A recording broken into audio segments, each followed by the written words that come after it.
Cuando somos pequeños, pensamos en estudiar, casarnos, tener hijos, ser exitosos, pero con el tiempo las cosas no salen de esa manera como las planeamos muchas veces. Por ejemplo, en el caso de algunas mujeres quedan embarazadas y por alguna razón no se casan y o el padre no se hace responsable del hijo y se convierten en madres solteras.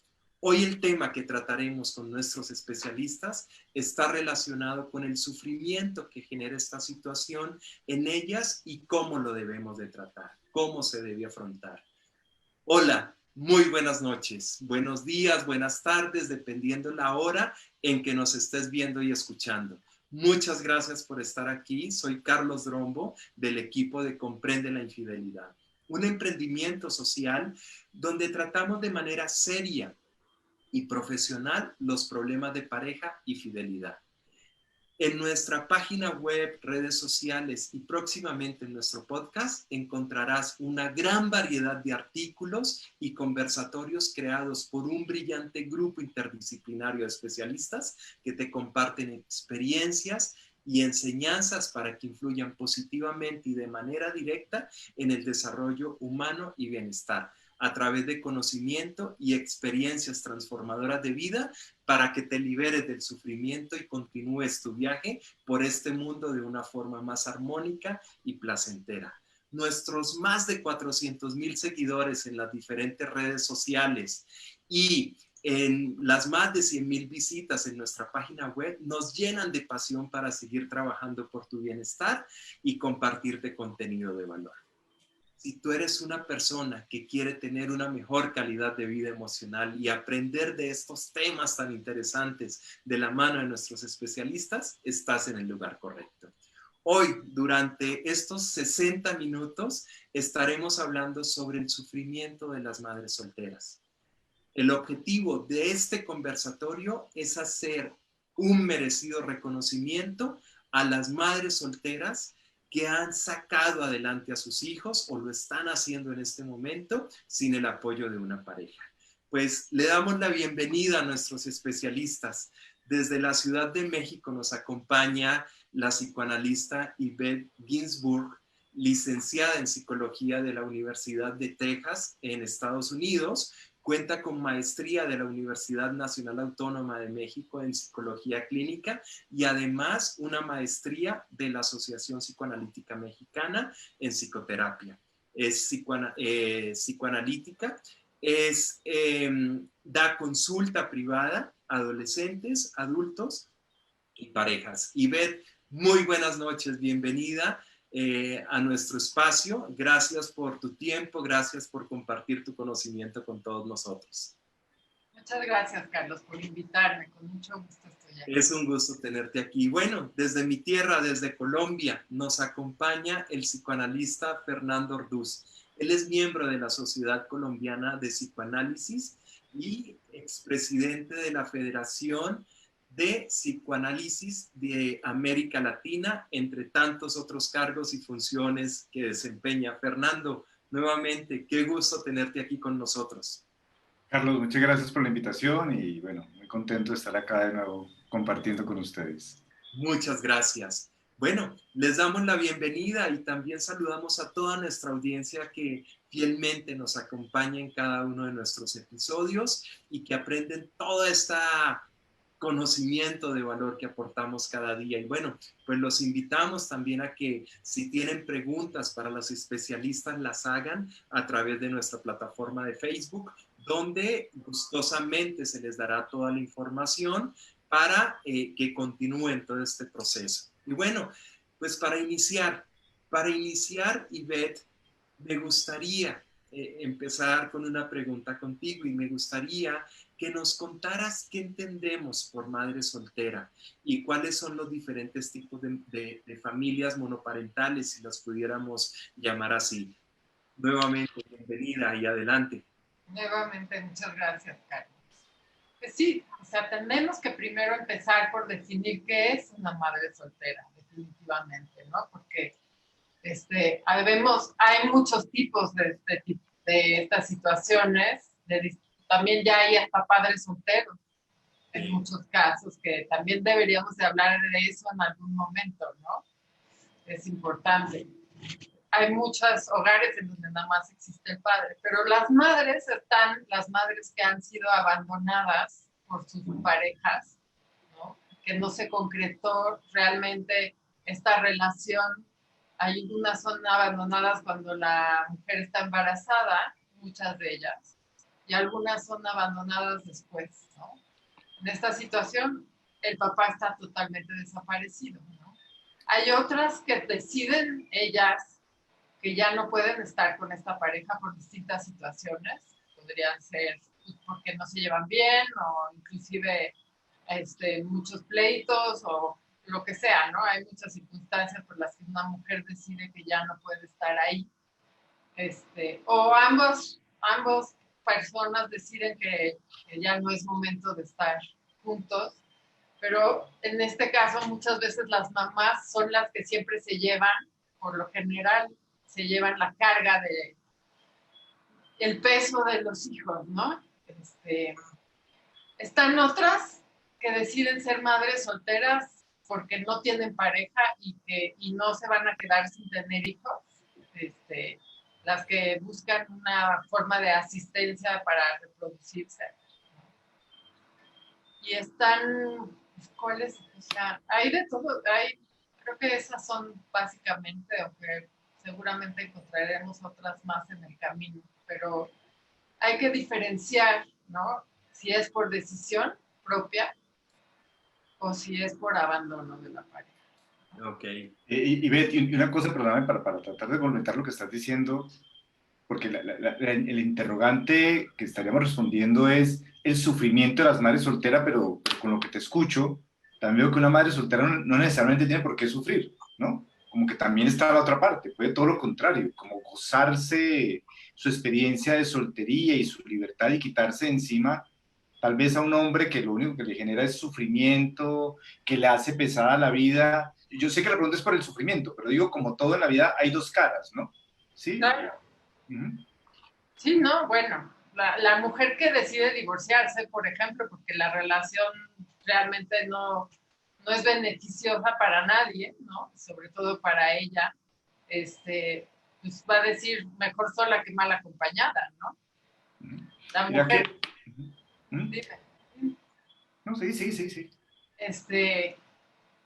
Yo también pienso que en el caso de las mujeres abandonadas, también podría ser ese el caso en donde si el marido se fue o si la pareja se fue, pues a lo mejor no te convenía estar con esa persona de alguna manera, ¿no? Aunque entiendo el dolor de estas personas que se sienten abandonadas, finalmente, ¿por qué querríamos estar con alguien que no quiere estar? Claro, totalmente de acuerdo. Y sabemos, por ejemplo, que también, bueno, y es otro caso, ¿no? Donde venimos de una sociedad que cada día es menos moralista, afortunadamente, y que poco a poco ha dejado de señalar y responsabilizar a esa madre soltera por la situación que sea. Pero aún se dan estos casos y eso provoca de alguna manera ese sentimiento de culpa o por ende, no sé, algún sufrimiento. ¿Cómo puede hacer una mujer que está viviendo esto, por ejemplo, que está viviendo una situación así, quiere liberarse de esa culpa o ese sufrimiento? ¿Qué puedes mencionar, Fernando, al respecto, por ejemplo? Sí, Carlos, ¿me permitís más regresar un momentico que iba a interrumpir en una cosa y retomo lo de la pregunta sobre qué hacer frente a la culpa que puede sentir una mujer?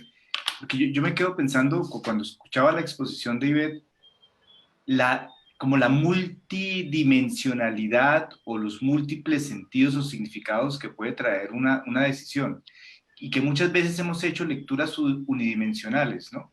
Como que perder el trabajo es una tragedia, quedarnos encerrados por el COVID es una tragedia, separarnos es una tragedia, y a ratos enfocamos ciertas acciones de la vida y nos volvemos como peyorativos, como si fueran malas, ¿no?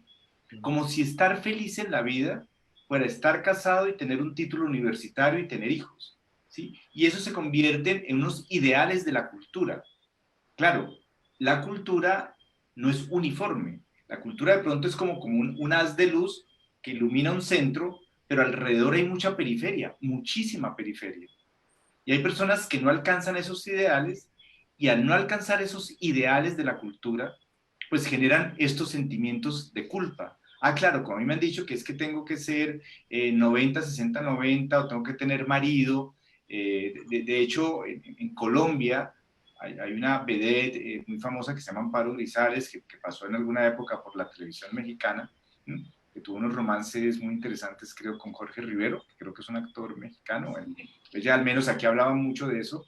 Ella tuvo un show aquí en Colombia hace unos 5 o 6 años, que decía, no seré feliz, pero tengo marido.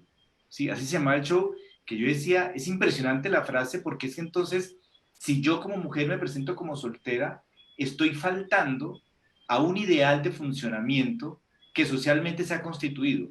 Ahora bien, yo considero que esos ideales, ya que metiste la palabra culpa, Carlos, obedecen a la estructura católica de nuestras sociedades en América Latina. Nosotros somos sociedades muy católicas, que por más de que seamos ateos, escépticos, agnósticos, la estructura de la sociedad es católica. Entonces, esa estructura es como si nos metiera una especie de filtro, o si nos codificara mentalmente. Entonces, claro, yo puedo ser lo más liberal como mujer, pero allá en el fondo tengo una especie de chip en mi núcleo que me dice, tienes que casarte, tienes que tener hijos. A mí me parece que lo que ha hecho un poco el movimiento feminista en los últimos años, ni siquiera en las últimas décadas, es de construir y deshacer ese núcleo, que no ha sido fácil, para decirle a una mujer, mire, lo que estaba diciendo Iber, usted lo que tiene son opciones, ¿sí? Usted puede elegir libremente casarse o no casarse, ¿sí? Usted puede decidir, ¿sí? Separarse, usted puede decidir irse, no tiene que asumir el rol de abandonada, sino que puede asumir el rol de abandonadora, que es una cosa que estamos viendo hoy por hoy. Entonces creo que esa culpa obedece a una estructura católica que nos ha impuesto que de alguna manera el matrimonio es permanente y es para toda la vida, y creo que hoy en día las mujeres más contemporáneas están en la onda de la deconstrucción de ese rol femenino que por siglos codificó, ¿sí? Y más con nuestra colonización, que fue una colonización española, que no fue la de la Reforma Católica, sino que fue la de la Contrarreforma. Pues somos hijos no de la Malinche, somos hijos de la Virgen María, ¿sí? Y eso nos introduce un elemento de culpa. ¿No incluirías ahí, Fernando, todos los judeocristianos en general? Porque en la cultura judía también existe esa necesidad de que tienes que formar esta familia y no debes de divorciarte, y ese es el ideal con el que crecen las niñas, también en esta cultura, ¿no? Yo creo que es algo, pues, que no está limitado a los países latinoamericanos y católicos. Yo creo que es mundial. Y pensáramos también en las culturas árabes, ¿no? Sí, sí, sí, sí. Existe también esa parte. Entonces, pero sí ha cambiado la mentalidad acerca de las mujeres solas, las mujeres divorciadas, o inclusive las mujeres que deciden que no se quieren casar, ¿no? Que es por decisión propia. Ya se está abriendo un poquito más, y yo la verdad que sí lo agradezco, porque había mucho estigma en relación a eso, y mucho maltrato también, ¿no? Y sí, la culpa no las dejaba de perseguir, ¿no? Ahora, hay una cosa, perdóname, Ivette, que yo también a ratos veo de esta satanización de la mujer soltera, casada o no casada, y es porque en ocasiones se vuelve un peligro para la estructura familiar armada, ¿no? Porque una mujer soltera dentro de un grupo de mujeres casadas también puede volverse como un peligro, porque es el signo de la liberación. Entonces hay que demonizarla, ¿sí? Para sacarla como de la estructura social, ¿sí? Porque se atrevió en su momento, se atrevió a romper con ciertas normas, y entonces es el peligro que se me meta y rompa mi estructura triangular. Cuando digo triangular hablo de papá, mamá, hijos, y rompa con eso. Entonces muchas veces esa figura se vuelve como amenazante, y así como ella puede sufrir por ser abandonada, puede poner a sufrir a las que, entre comillas, tienen marido, porque se le presenta como una figura amenazante. Ahora, para mí todo ese modelo que estoy diciendo, al menos yo, es clásico. Yo creo que son cosas que estamos superando en la cultura hoy por hoy para entrar a un modelo más diverso. exacto, sí, y es lo que hablábamos, ¿no? Que ya cada día hay nuevas estructuras de familia. No sé si hablamos de las familias o que las familias están cambiando también, de pasar a nuevos modelos, ¿no? De esas familias. Carlos, me permitís, es que quería plantear eso precisamente aquí en Colombia, la universidad con la que yo trabajo, que es la Universidad Javeriana, es una universidad jesuítica. Hicimos en algún momento en una de las ciudades de Colombia un estudio donde encontramos que el madresolterismo era una opción de vida, ¿sí? Primero, ser mamá, una opción en ciertos niveles, ¿sí? En Colombia se habla de estrato 1, 2, 3, 4, 5, 6, donde estrato 1 son los pobres. Entonces, trabajamos con estrato 1 y encontramos que muchas mamás, por decisión de ellas y de familia, usaban al hombre como una especie de simiente reproductora. Entonces, simplemente las niñas salían a ser mamás, digámoslo así, se embarazaban, pero apenas el hombre quería ocupar el lugar del padre de esos hijos, ¿sí? Las mujeres lo sacaban. Y en un estudio de más o menos, no sé, 600 madres solteras, encontramos, puedo decirlo, como más de la mitad más uno, donde la familia asumía, la familia materna asumía a ese nieto que venía por nacer y sacaban al hombre, sacaban al muchacho, porque además eran parejas muy jóvenes, porque ese muchacho era un bueno para nada y no iba a ser capaz de responder como la familia en bloque sí iba a ser capaz de responder. Y te lo digo porque a ratos hay un mito también como de victimizar a la mujer en ciertas situaciones, como si el hombre fuera el abandonador. No sé si estoy en una defensa aquí de macho, ¿sí? Pero también hay que a ver, como deshacer esas figuras que a ratos se mitifican, como si las mujeres fueran las abandonadas y muchas veces, y retomo algunas de las palabras que incluí al principio, han sido las que han tomado la decisión, que yo creo que cada vez las toma más de decir, no, yo con ese bueno para nada no quiero, yo con mi hijo salgo adelante sola. Y es una frase que yo escucho muchísimo, ¿sí? Desde hace mucho tiempo en consulta, ¿sí? Y en trabajos investigativos, vuelvo y te repito, con mujeres de cierto nivel socioeconómico, de, yo soy capaz de surgir adelante con mi hijo, ¿sí?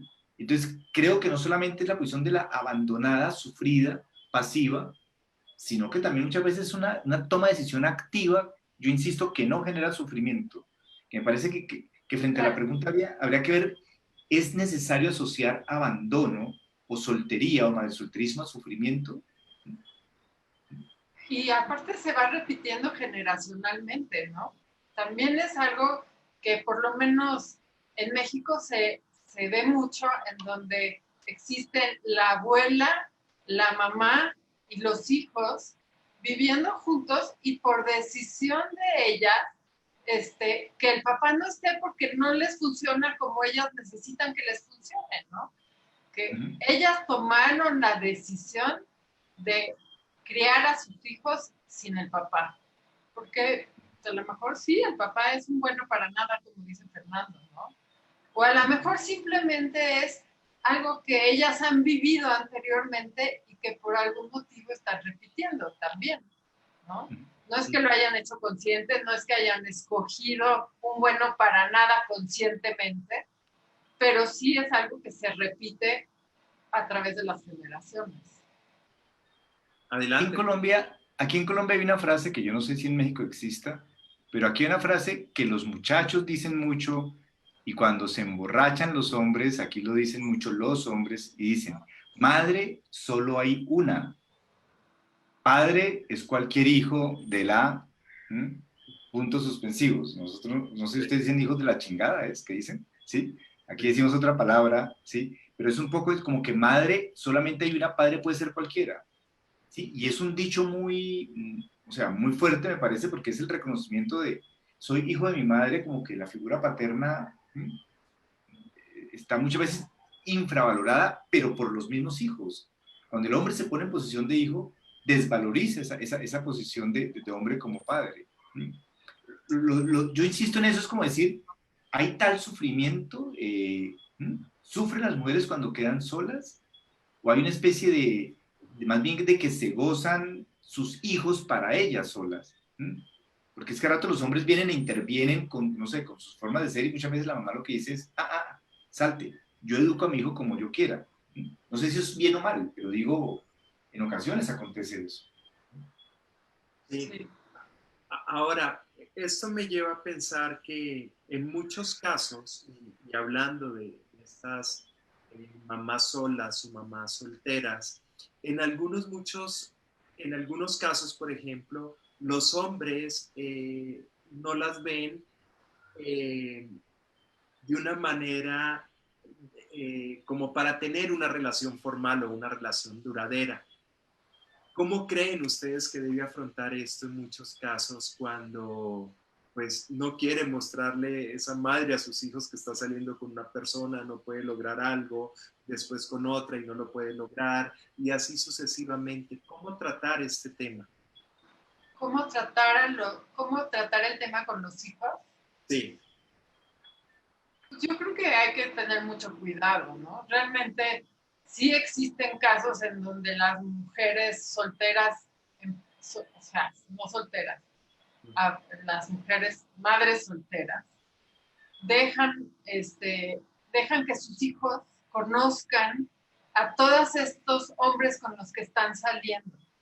A mí me parece que la mejor forma de hacer esto es manteniendo en privado estas relaciones al principio para que en el momento en el que haya una cierta seguridad de que una relación sí está funcionando y sí tiene futuro, entonces ya se incluyan estos hijos dentro de esta relación, que se pueda crear esta nueva familia, por decirlo así. Yo pienso que enseñarle a los hijos, sobre todo cuando son chiquitos, todas estas parejas, todos estos modelos y todos estos rechazos también, porque al final terminan sintiéndose queridos por estos hombres y luego rechazados por estos hombres, como fue el primer hombre de su vida, Sí. de alguna manera, en muchos casos, no siempre, pero así fue. Entonces, hay que tener cuidado. Hay que cuidar que los hijos solamente conozcan, si es posible, no siempre es posible, pero que si es posible, pues a la pareja que sí vaya a estar en la vida de ellos, que no vaya a ser otro más que los abandone. Eso es lo que yo pienso. Sí. Ahora, y sabemos que también existen otros casos, ¿no? Donde en muchas situaciones ese papá del niño muchas veces no quiere hacerse responsable o desaparece por completo. Y es cuando hablamos de pronto de estas mamás solteras y donde puede haber cierto sufrimiento, se puede generar ahí alguna culpa en esos casos. Y ahora, otra pregunta que me sale con esto es, ¿cómo debería una mamá hablarle de su papá cuando le llegue el momento en que se lo va a preguntar quién es su papá, cómo lo debería de afrontar? No sé cuál de los dos quisiera contestar. ¿Tú? Vos, vos, vos. Adelante, Ivette. Yo estaba leyendo hace poco a François Dolto, que es una autora, una psicoanalista francesa, y ella decía que hay que hablarle a los niños con la verdad. Y yo creo que los niños tienen que poder escuchar la verdad de sus madres al nivel en el que esté cada niño, ¿no? Porque si no les decimos la verdad, de todas formas van a percibir que algo no está bien. Los niños, muchas veces he tenido pacientes que me dicen, es que, por ejemplo, en el caso de los divorciados, ¿no? Las mujeres llegan y dicen, es que mi marido habla mal, mi ex marido habla mal de mí o al revés, ¿no? Y yo siempre pienso, los niños perciben quién es ese papá y quién es esa mamá. Si nosotros les mentimos a los niños, eso también lo van a percibir, se van a dar cuenta. Entonces, los niños necesitan saber la verdad de quién es o quién fue o, ¿no? O cómo es que ellos nacieron, ¿no? Porque hay casos en donde a lo mejor no hubo un papá nunca, ¿no? Solamente un donador. Entonces, yo creo que con la verdad, eso es lo que hay que decir. Ahora, escuchaba ¿Cuál yo es la otra pregunta? a un psicólogo justamente que hablaba sobre esto, ¿no? Y decía que lo ideal era, o una de las maneras de hacerlo, era también decirle a ese niño que gracias a su papá, independiente donde estuviera, como fuera, pues es un ser vivo, ¿ya? Que había nacido a partir de la parte que él había puesto dentro de la creación de esa persona. Entonces, yo creo que las mujeres, perdón, yo creo que las mujeres, las madres solteras, no se pueden arrepentir de haber estado con ese hombre, porque si no, no estarían esos niños, ¿no? O sea quien sea ese papá, de alguna manera, gracias a él también están sus hijos. Entonces, ¿cómo querer que se hayan desaparecido o arrepentirse de haber estado con ellos, ¿no? Porque entonces ya no serían esos niños los que estarían ahí. sí.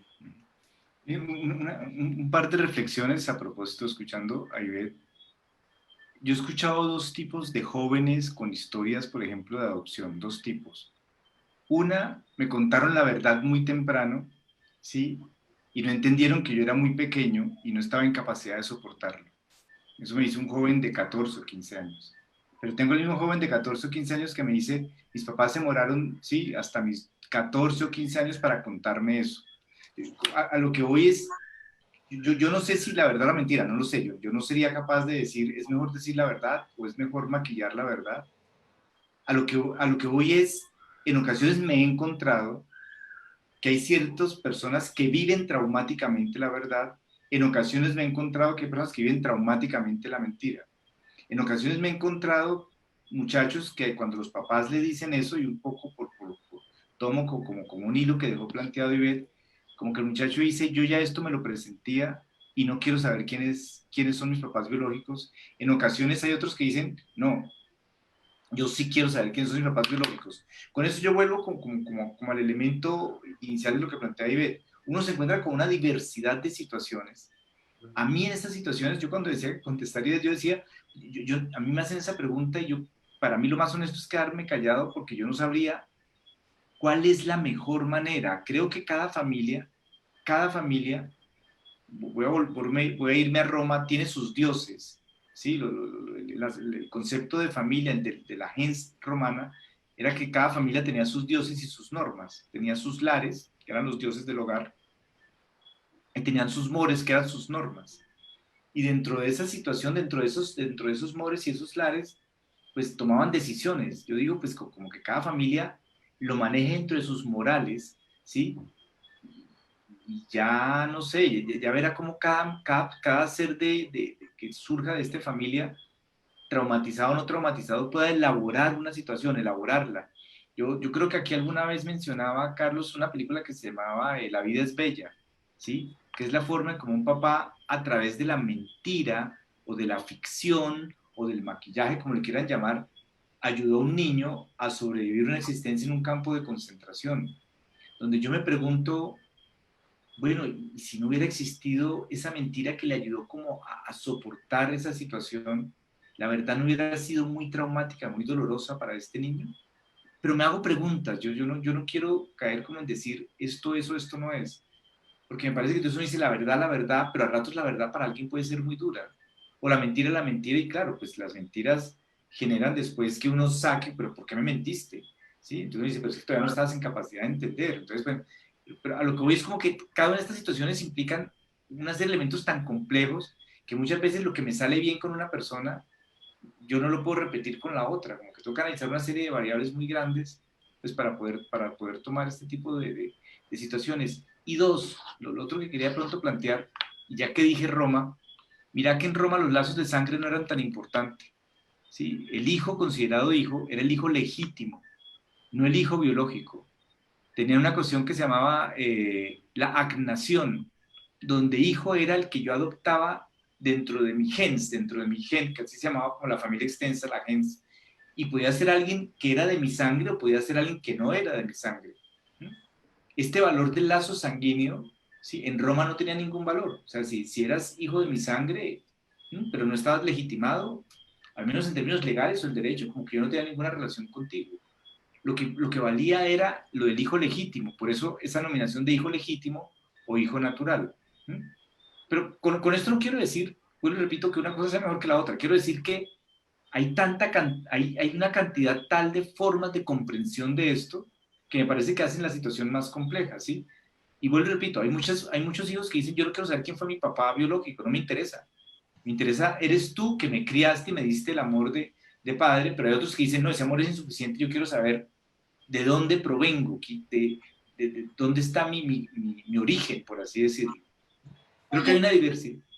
¿y qué opinas del secreto? Porque también pienso yo que de todas formas los niños, si no les dices la verdad, la saben, ¿no? O sea, de alguna forma les afecta y los moldea. Entonces, entiendo lo que estás diciendo. No, no tenemos dos niños adoptados en donde uno sí quería saber y el otro no quería saber. Pero el que no quería saber, de todas formas sabía, ¿no? Sí, sí, sí, sí, sí, A lo sí, mejor después hay que hacer un programa del secreto, porque yo creo que Justamente eso que mencionas, Ivette, hace 15 días en los conversatorios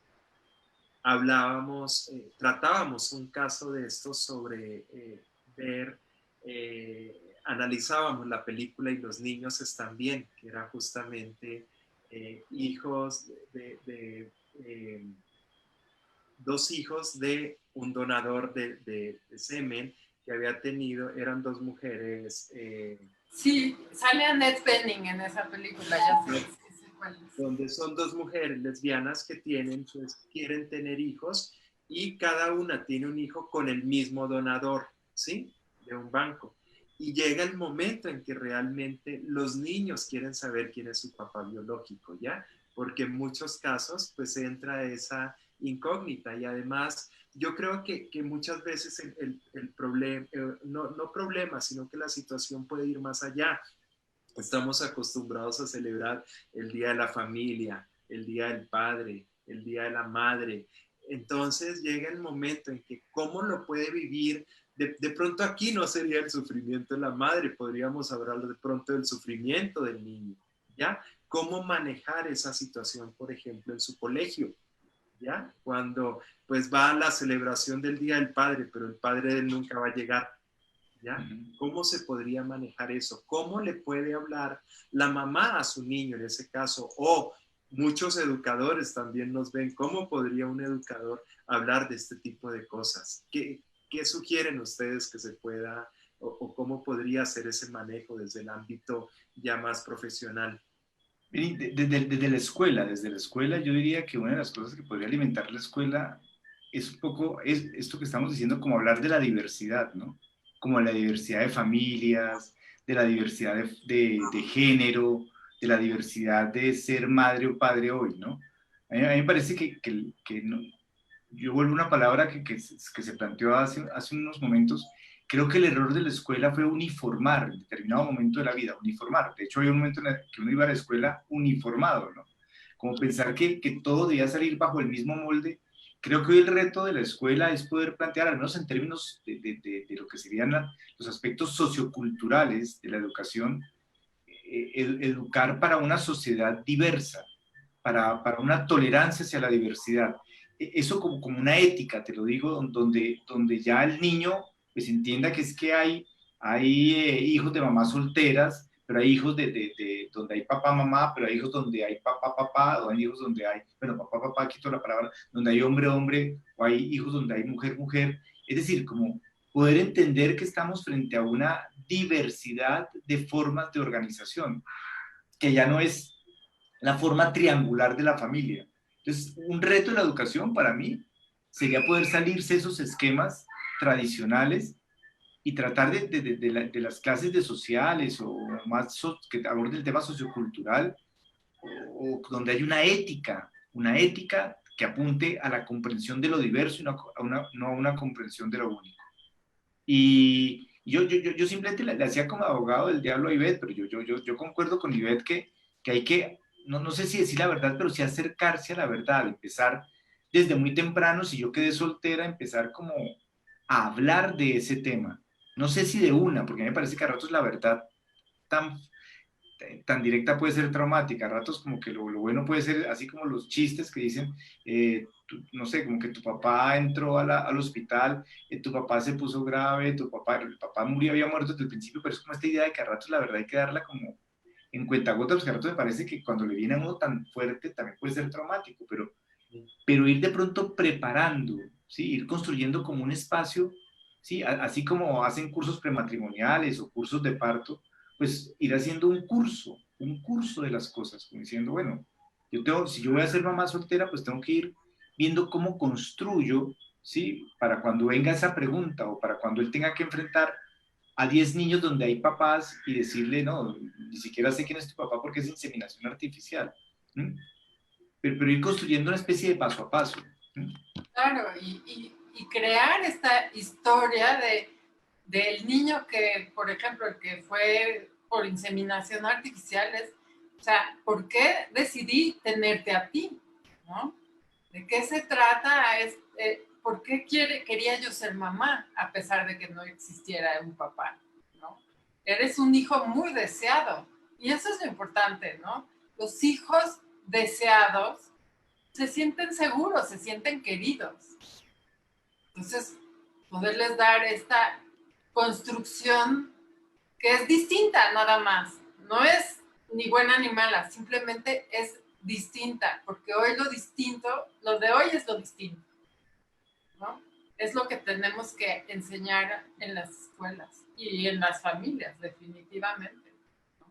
Y estoy hablando un poco también cuando me refería a esto que pues hay mucha de la educación se la tenemos que dar a los hijos en la familia y no a veces dejar esa responsabilidad a los educadores, ¿no?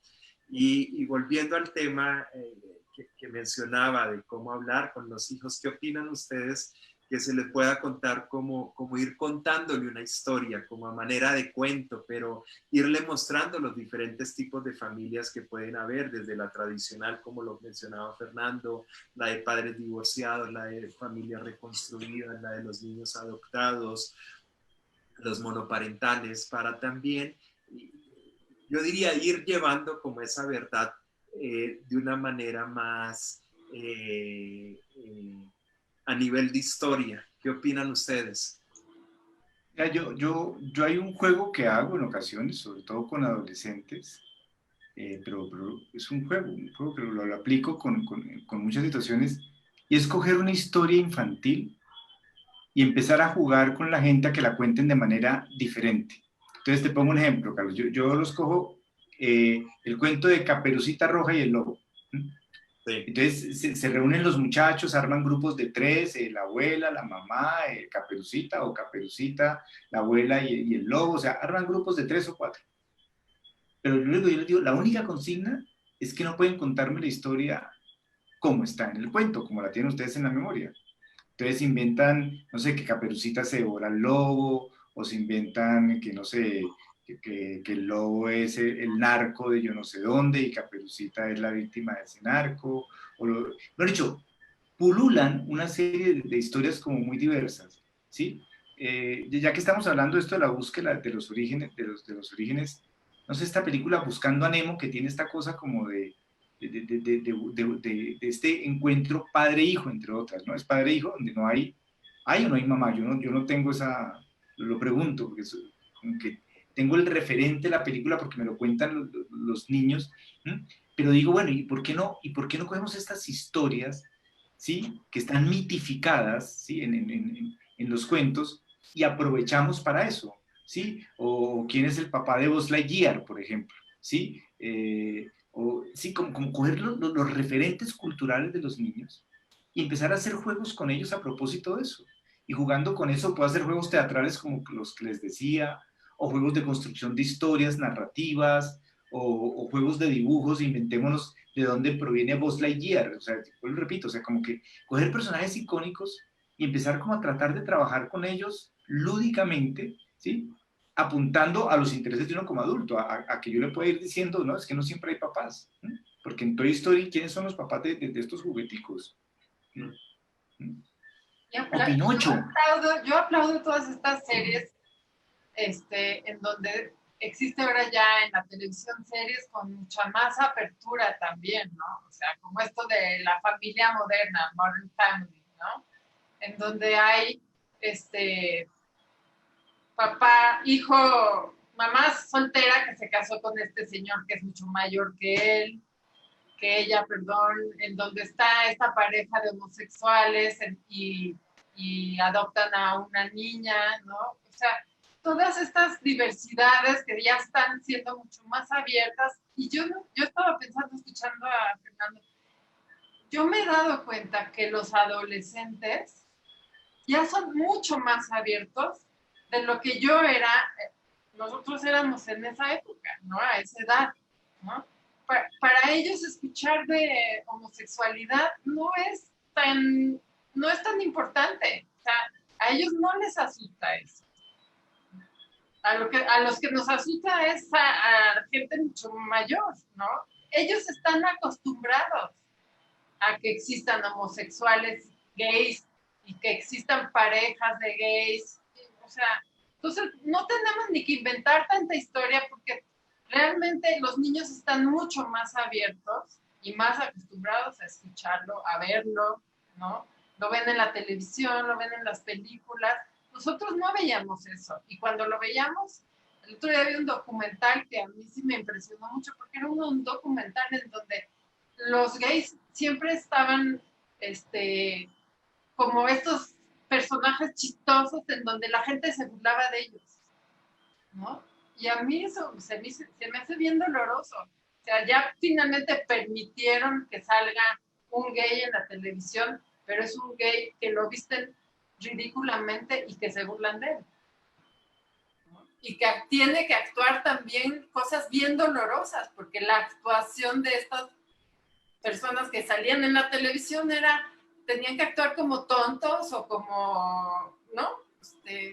Pobrecitos. Los niños hoy en día, los adolescentes, no tienen ningún problema en aceptar lo diferente. Solamente van a tener problemas si nosotros no lo aceptamos. Ahí es donde ellos lo van a esconder. Ahora, yo con eso, perdón, y de todo modo, yo siento que hay una especie, no sé cómo llamarlo, no sé si de reacción moralista, ¿sí? ¿Sí? Que quiere todo el tiempo decir, no, pero venga, pero es que la figura del papá es importantísima, ¿sí? No, es que las familias están muy mal hoy por hoy porque es que como ya los hombres, las relaciones no duran y las mujeres se quedan solas con los hijos, entonces no hay hombre para que ponga límites y normas, ¿no? Como que también está ese discurso socialmente imperando hoy en día. Entonces dicen, no, es que un hijo crece bien si crece con papá y mamá. Yo puedo decir que yo la cantidad de adolescentes drogadictos que he visto, hijos de papá, mamá, con morales cristianas muy sólidas, es bastante, bastante. Yo pongo mi casuística clínica, puede ser que otra persona ponga otra casuística clínica, pero por decir algo, yo de 10 pacientes que tengo adictos, drogadictos, ¿sí? Por ahí 2 o 3 vienen de familias separadas, el resto son de familias, ¿sí? Que se han mantenido unidas, Claro. a pesar del sufrimiento, porque esas también sufren, ¿sí? No sufren los que se separan, también sufren los que están ahí pegados diciendo, ¿cómo me aguanto yo a esta señora? Sí, sí, no me la aguanto, ya no. Y ahí también se genera un sufrimiento.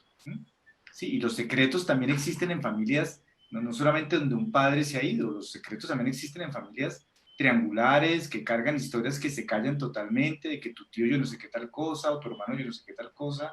O sea, esa estructura triangular, ¿sí? A rato se la ha endiosado como si fuera la única forma posible. Sí, yo repito, yo atiendo a adolescentes y muchos vienen de familias triangulares, sólidamente constituidas, ¿sí? De hijos deseados, ¿sí? Y también encontramos con muchos hijos que no deseados, pero que después, ¿sí? Por las circunstancias de la vida y por los entornos familiares o por los ambientes en los que crecen, pues la relación se hace sólida, ¿no? Sí. Habría que preguntarse cómo crecen estos niños de familias en donde los papás no se toleran, ¿no? Pero no se divorcian tampoco, ¿no? ¿Por qué eso es mejor para ellos que una separación, ¿no? En donde los papás están divorciados pero felices, tranquilos, ¿no? Es un hogar, tienen 2 hogares, La otra Sí. es una casa caótica, una familia de odio, ¿no? ¿Por qué Sí, quedas? escúchame una anécdota. Yo ya hace muchos años en una ciudad colombiana que es como de vacaciones en Cartagena, se llama así, una ciudad muy linda, conocí a dos parejas, ¿sí? Que iban caminando en Cartagena, nos pusimos a hablar. Entonces, no es que nosotros somos ex esposos. Yo, ¿cómo así? No entendí. Los vi juntos, en un hotel juntos, departiendo juntos. Sí, sí, no, yo vengo con mi esposa actual, pero ella, la que está sentada aquí conmigo, fue mi mujer hace 10 años, ¿sí? Y estaban sentados los cuatro, ¿sí? Con hijos por ahí rondando. Yo decía, ¿y este grado de civilización qué es? Que me llamaba la atención en términos, yo no quiero decir que eso sea un ideal, porque de rato la mejor separación es con rabia, con odio y no te quiero ver, ¿sí? Pero a lo que voy es, yo insisto, hay formas de poder vivir las cosas y muchas veces uno encuentra hoy que hay ex que se llevan muy bien, que tienen una relación de amistad. Y está haciéndole eco a lo que estaba diciendo Ivette, como que uno dice, bueno, a ratos una buena separación ahorra sufrimientos, volviendo al asunto del sufrimiento de la madre soltera, ¿sí? Muchas veces el sufrimiento de la madre era en compañía de este hombre, y estando soltera se quitó un piano de encima, se quitó una roca de encima. Entonces, no siempre la soltería está asociada a sufrimiento. Yo creo que eso es una cosa que vende, una idea que vende mucho, yo insisto, una moral católica conservadora, que con eso no quiere decir que esté mal, ¿sí? Porque también me parece que es válida, ¿eh? Pero es válida como otra forma de funcionamiento familiar y de crianza de hijos. ¿Eh? Y también estaba pensando, Fer, en esto de la madre como la que se sacrifica, ¿no? Como que también tenemos esta idea de las madres son las que se sacrifican por los hijos. Y entonces hay que ser estas madres sacrificadas y tenemos que llevar nuestra bandera de somos sacrificadas y somos víctimas aparte del hombre, ¿no? Yo creo que no es así. Yo creo que no tenemos ni por qué sacrificarnos porque podemos gozar mucho nuestra maternidad. O sea, ser madre es de lo mejor que te puede ocurrir, ¿no? Es gozarlo, no es sacrificarse. Porque si lo vemos como un sacrificio, pues claro que lo dejas de gozar y se lo transmites a los hijos también, ¿no? Y vivir con un hombre en donde nada más no hay armonía, ¿no? Pues eso es sacrificarse por los hijos, ¿no? ¿Por qué sacrificarnos para que ellos tengan una familia completa, ¿no? Pero disfuncional y agresiva y violenta? Entonces, más vale solo que mal acompañado, ¿no? Claro, sí. Y también se lo transmites eso a los hijos, ¿no? Porque tú les estás dando un ejemplo de cómo no ser papás, ¿no? Cómo no ser pareja.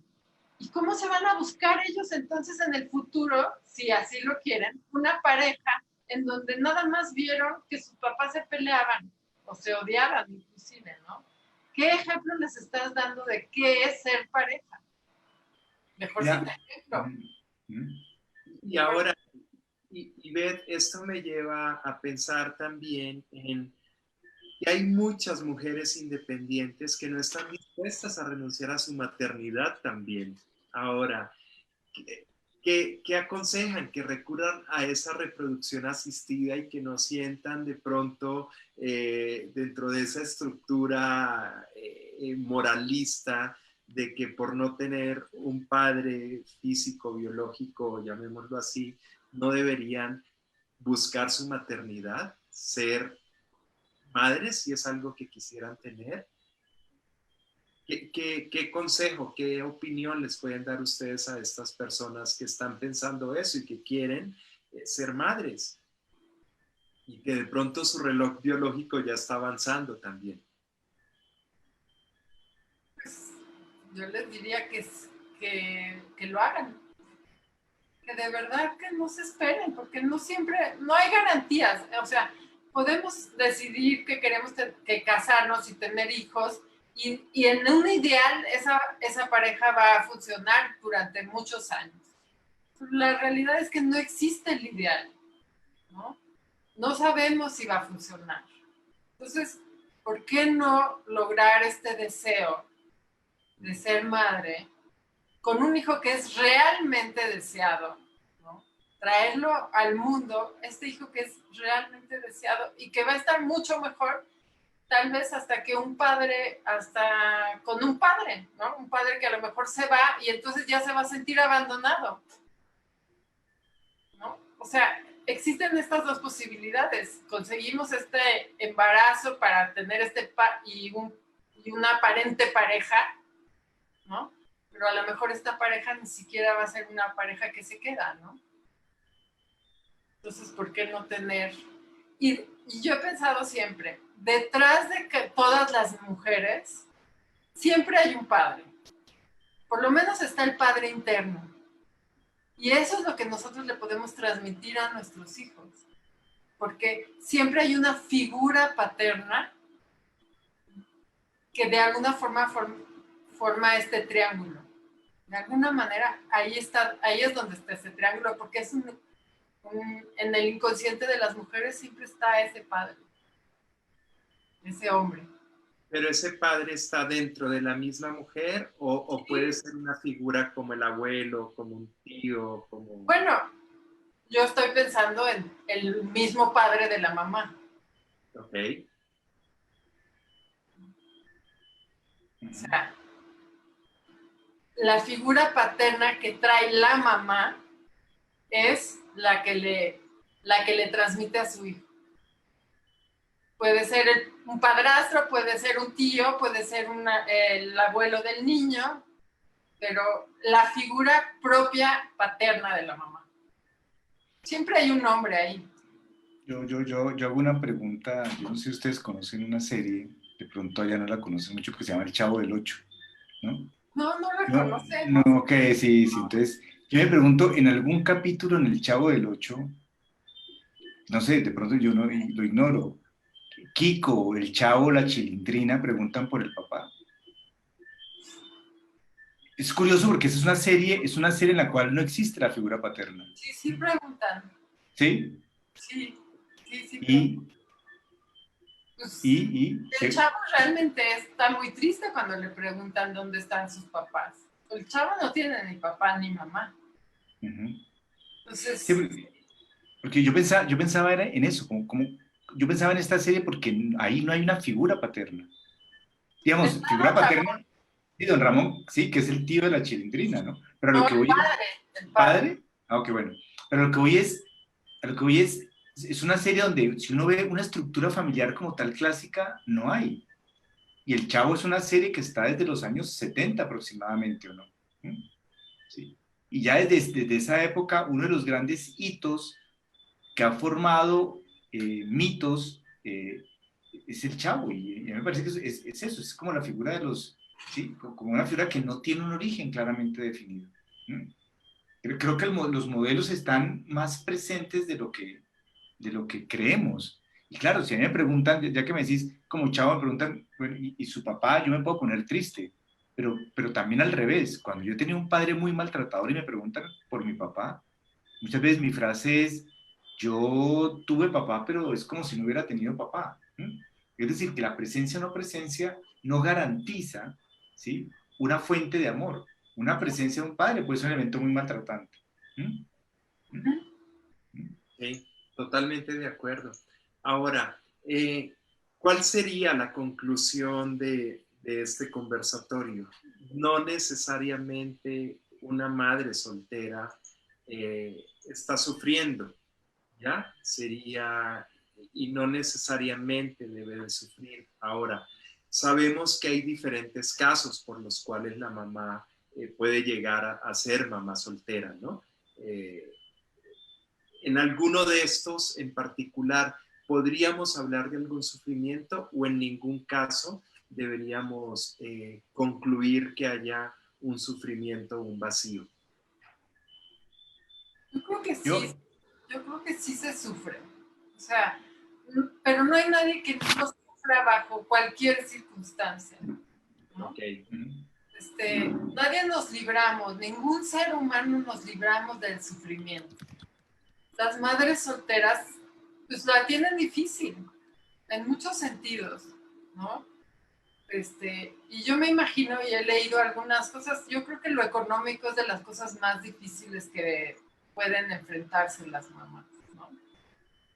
Y esto implica, pues, trabajar de tiempo completo, ¿no? O casi de tiempo completo y no estar tanto tiempo como les gustaría con sus hijos.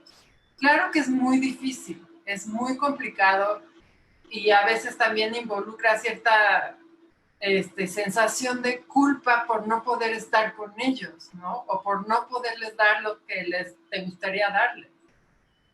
Pero yo creo que eso existe también en las familias coparentales, ¿no? ¿Cuántos pacientes no llegan al consultorio a decirme es que trabajo mucho, un señor que trabaja mucho y que también le da culpa porque no está con sus hijos el tiempo suficiente, ¿no? Yo creo que hay que decirles a estas mamás que trabajen sus culpas, que trabajen sus conflictos, que de alguna forma dejen el enojo lo más posible a un lado, porque pues, si no fuera esto sería otra cosa de lo que estarían quejándose o sufriendo, ¿no? Yo creo que... Claro. Ahora, si hay alguna que esté en ese sufrimiento, en ese vacío, ¿recomiendan ustedes que se acerque con un especialista para que le ayude a trabajar esto como consejo? Claro, para eso estamos, ¿no? Okay. Perfecto. Yo además de eso, de recomendarles que vayan a terapia, obviamente, como dice Ivette, para eso estamos. Yo me quedo pensando en la cantidad de historias de mujeres solteras, no sé, como íconos. Yo me vuelvo a meter en los terrenos de ustedes. María Félix, sí, no fue una mujer que estuvo saltando de aquí para allá y estuvo mucho tiempo sola y sufrió penas de amor y toda la cosa. No sé, estoy cogiendo cualquier ícono, ¿sí? Claro que tuvo sufrimiento, asumo yo, claro que tuvo sufrimiento, ¿sí? Pero también imagino que cualquier señora, como está diciendo, casada, ¿sí? Sufre con el pedazo de marido ahí que tiene que no sirve para absolutamente nada, ¿sí? Y que le toca echarse las espaldas y está diciendo, ¿a qué horas me quito este tipo de encima? ¿Mm? El sufrimiento, como dice Ivette, hace parte de la vida, me parece a mí. Hace parte de la vida. ¿Mm? Claro, O y sea, aparte está este nuevo pensamiento, esta necesidad que transmiten, que transmite hoy en día la televisión y los medios, todo esto de que lo más importante en la vida es buscar la felicidad. La felicidad es efímera, dura un momento, no es todo el tiempo, ¿no? Sí hay que vivir con tranquilidad lo más posible, pero el sufrimiento es parte de la vida. Entonces, a veces vamos a estar sufriendo, a veces vamos a estar felices. Tenemos que aceptar esta realidad. Okay, muy buen punto. Ahora, bueno, ya para terminar, para finalizar, ¿alguna película, algún libro que quieran recomendar que ejemplifique y profundice un poco sobre lo que hemos hablado el día de hoy? es curioso porque a mí la primera imagen que se me vino apenas dijiste de la película es al revés de lo que estamos hablando, es Kramer versus Kramer, ¿sí? Que es la película de un padre solitario, ¿no? Y que muestra los conflictos, las vicisitudes, ¿sí? De un padre solitario. No se me vino la de la madre solitaria, eso se lo dejo ya a la señora No sé por qué, no estoy pudiendo pensar en alguna película, pero hay muchísimas de ese tipo. Hay otras películas que más que hablar, yo insisto, del sufrimiento de la mujer soltera. Hay una película que me gusta mucho, que es de Woody Allen, que se llama Alice, que es la decisión de que es entre otras un remake. Woody Allen le hace un par de homenajes a Federico Fellini, una en Stardust Memory de 8 y medio y esta de Alice, de Julieta de los Espíritus, donde son mujeres que en algún momento de la vida entran en crisis con esa triangularidad idealizada, ¿no? Con el marido ideal, con la familia ideal, con la casita ideal, con todas las condiciones rosas que les metió la sociedad, entran en crisis, ¿sí? Y deciden romper con ese esquema y aventurarse a vivir ellas solas, porque soltero viene de solitario, ¿no? Soltero y solitario tienen la misma raíz latina, a vivir solas y enfrentar la vida en soledad. ¿Sí? Y muestran un poco eso, para no hablar del sufrimiento, muestran como las vicisitudes, los conflictos que eso genera, ¿sí? Con su doble cara, con su cara de tragedia y de dolor, pero con su cara también de goce. ¿Cómo se llamaba ese director de cine en blanco y negro muy famoso? Berman. Berman. Acabo de ver Las Flores del Cerezo. No sé si la vieron. No. Las Flores del Cerezo es una familia, es una pareja sobre todo de adultos mayores que tienen 3 hijos y que están juntos toda la vida. Pero el papá era un papá, el hombre era un hombre muerto en vida. Y de alguna forma la mujer se adaptó a este hombre para poder seguir casada, que claro, esta película es de hace muchos años, no me acuerdo la época, ¿no? Pero estas mujeres que se adaptaban a los hombres, porque eso es lo que hacían las mujeres, ¿no? Y también sacan la historia de los hijos con un odio hacia el padre por haber matado en vida, o sea, sí, matado a su mamá, con esta muerte que se sentía en la pareja, ¿no? Entonces yo digo, si podemos estar solos pero vivos, ¿no? Y podemos tener a nuestros hijos y transmitirles este disfrute, este gozo por la vida, ¿no? Y acompañados no podemos hacer eso muchas veces. Entonces hay que decidir por la vida. Esa película es muy buena. Me encantó ese final, Ivette, eso que dices. Y eso es, ¿no? Buscar cómo disfrutar, cómo ver a nuestro alrededor y maravillarnos con tantas cosas hermosas que tenemos. Y entender también que la vida tiene momentos, ¿no? Y que hay momentos en que estamos bien y hay momentos en que podemos sentir también no esos espacios de felicidad o armonía o perfección en todo. ¿Okay?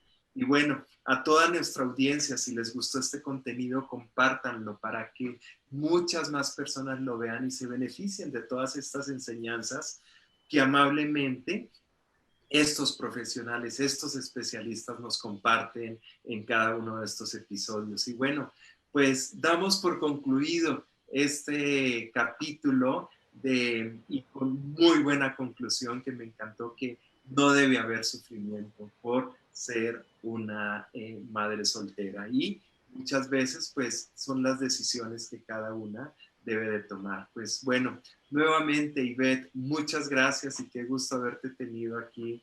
Muchas gracias por invitarme, Carlos. Sí. Y Fernando, nuevamente también, gracias por acompañarnos. Sabemos que para ti es una hora más adelante en Colombia. Esperamos no estarte desvelando el día de hoy. Y bueno, a toda nuestra audiencia nuevamente también, gracias por seguirnos, gracias por sus comentarios y nuevamente, si tienen alguna pregunta, pueden compartirla en nuestras diferentes redes sociales. Y saben que esto lo hacemos para ustedes, para darles conocimiento de valor y ayudarlos en este proceso y en este desarrollo humano. Pues bueno, me despido. No sé si alguna palabra final para despedir a la audiencia, Ivette y Fernando. No, yo primero agradecer la invitación, como siempre, Carlos, me complacido, muy interesante, ¿no? Me parece el tema y muy interesante la conclusión que estamos llegando, que es sacar del área del sufrimiento el madresolterismo, ¿no? Como ayudar a este proceso de construcción de las nuevas feminidades, llamémoslo así, de las nuevas formas de ser mujer, donde me parece a mí que quitarle esa dosis de sufrimiento a la mujer y ligarla a un matrimonio como un destino inexorable, me parece que es como una buena moraleja, digamos, del programa. Muchas gracias. Ivette, ¿algún mensaje? Finalmente de lo que se trata es de empoderarse, ¿no? De empoderarnos como mujeres, ¿no? De darnos este valor que sí tenemos, que siempre hemos tenido. Han habido mujeres a través de la historia que tienen, que han pues, sobresalido, que han estado solas o acompañadas. No es importante, lo importante es valorarse como mujer, ¿no? Sí. Gracias. Y eso justamente buscamos hoy, ¿no?